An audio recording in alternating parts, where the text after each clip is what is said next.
আমি যেন এই সংসারের থেকে, যে বিষ্ণুপ্রিয়া বলে গেল, আমি যখন কি শিখালো এখানে, জীবকে কি শিখালো?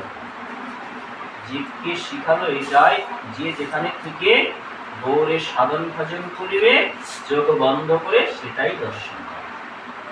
এই শক্তিটা গুরুদেবের কাছ থেকে নিতে হবে। গুরুদেব, আমি যেন এখানে এই ছবিটাকে যেন ছবিটা না ভাবি, আমি যেন এই ছবিটাকে যেন এই মাটির মূর্তিটাকে যেন চিন্ময় মূর্তি ভাবতে পারি, এর মধ্যে যেন আমি চিন্ময় মূর্তির সঙ্গে যেন সংযুক্ত স্থাপন করতে পারি।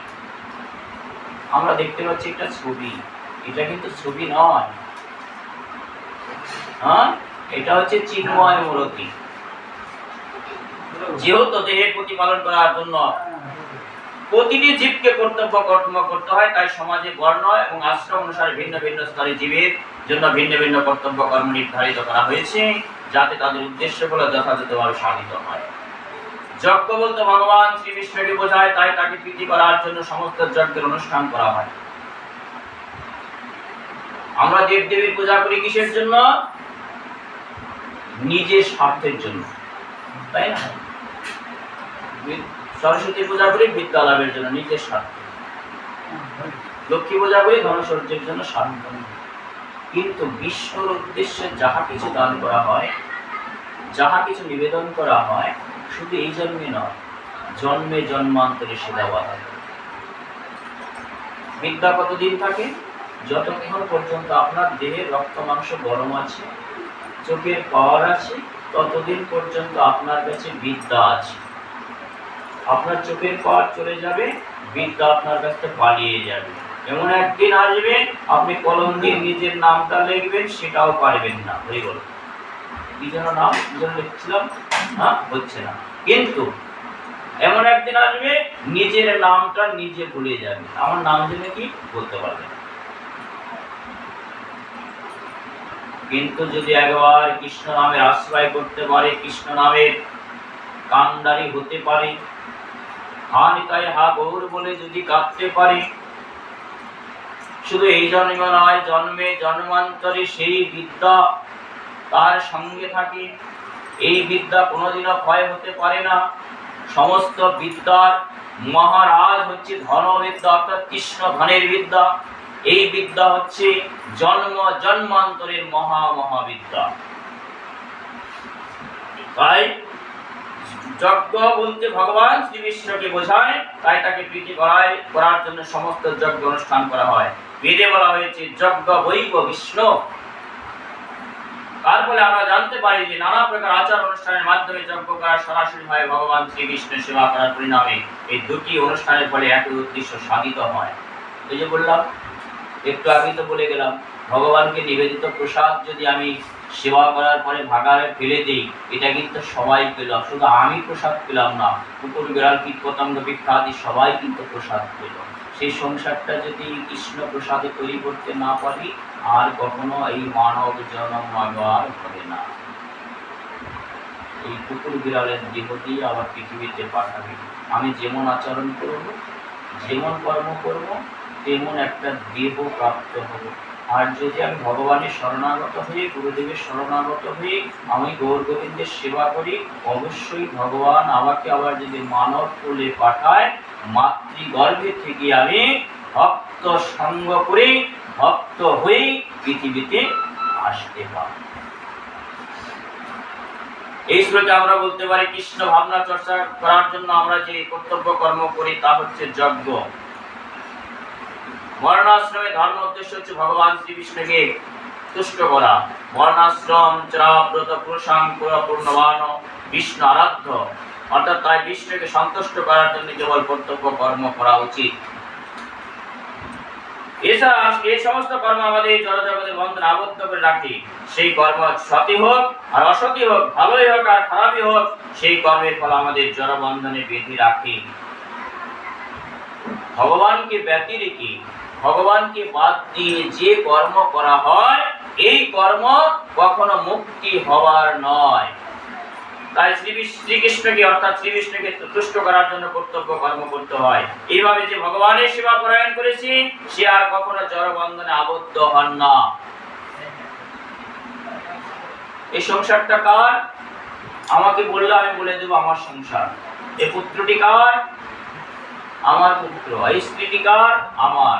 না, এরা আমার নয়, এরা আমার আপনজন নয়, এরা আমার রাস্তার দেখা, রাস্তার পরিচয়, সবই করে থাকিবে। এরা আপন বলে আমার একমাত্র যিনি আমাকে পৃথিবীতে পাঠিয়েছে তিনিই তো আমার আপনজন, তিনি আমার বান্ধব। তিনি যদি আমাকে কৃপা করে তবেই তো আমার সবকিছু সম্ভব হবে। ভগবান তত্ত্বের শুদ্ধ ভক্তের তত্ত্বাবধানে অথবা স্বয়ং ভগবানের তত্ত্বাবধানে গভীর নিষ্ঠার সঙ্গে যোগ সাধন করতে হয়। ইন্দ্রিয় সুখ ভোগের জন্য কর্ম না করে ভগবানের সেবায় সমস্ত কর্তব্য কর্ম করা উচিত। এইভাবে চর্চার ফলে শুধু যে কর্মবলের বন্ধন থেকে মুক্তি থাকা যায় তা নয়, এছাড়া ভগবানের প্রতি অপ্রাকৃত প্রেম ভক্তির সেবা চর্চার পর্যায়ে ক্রমশ উন্নতি হওয়া যায়, যার ফলে তার সচিদানন্দময় পরম ধামে উপনীত হওয়া সম্ভব হয়। এই যে মূর্তিটা যদি বলা হয় মা গো এরা কি কথা বলতে পারে, কি বলবে? না, এরা কথা বলতে পারে না, এরা মাটির, এরা পাথরের, এরা ছবি, এরা কথা বলতে পারে না। না মা গো এরা কথা বলতে পারে। তার উদাহরণটা আমি বুঝিয়ে দিচ্ছি। এখানে ধরে নেন এই বাড়ির দাদার যে মা ছিলেন তার ছবিটাকে যদি এখানে বসিয়ে দিয়ে বলা হয় ধ্যান করো, চোখটাকে বন্ধ করবে, চোখটাকে বন্ধ করে কিন্তু ছবিটাকে দর্শন করবে না। কি দেখবে? মা সামনে বসে রয়েছে, মার রূপটা ভেসে উঠবে, তাই না? তাই তো ছবি দর্শন করে ধ্যান করো।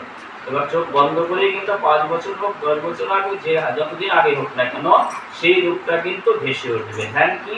সে কি বলতো, সে কি করতো, সে কি খেত, সমস্ত কিন্তু বিদ্যুৎ বেগের মতো তার মনে পড়ে যাবে।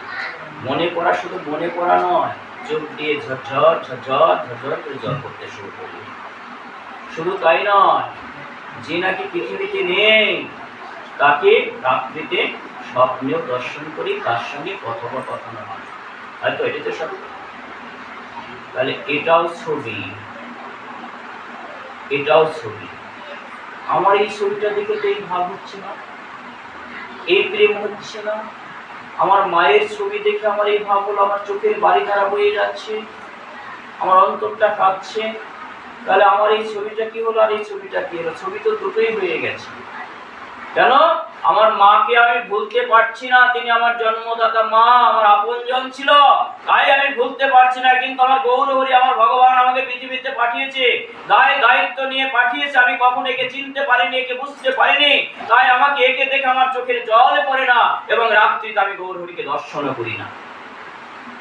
তাহলে একে দর্শন করতে গেলে আমাকে ধ্যান যোগে বসতে হবে। পূজার অর্চনা, ওখানে থালা প্রসাদ দিলেই শুধু পূজা হয় না, বসে বসে ওই রূপটাকে দর্শন করতে হয়। আমার গৌর গোবিন্দের রূপটাকে দর্শন করলেই মানবের জন্ম সার্থক হয়। অন্তিম কাল আমার ওই রূপে এসে তাকে দর্শন অবশ্যই দেবে।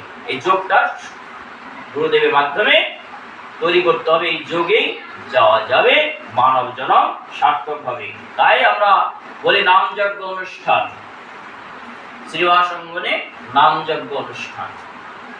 নামযজ্ঞ অনুষ্ঠান কাকে বলে?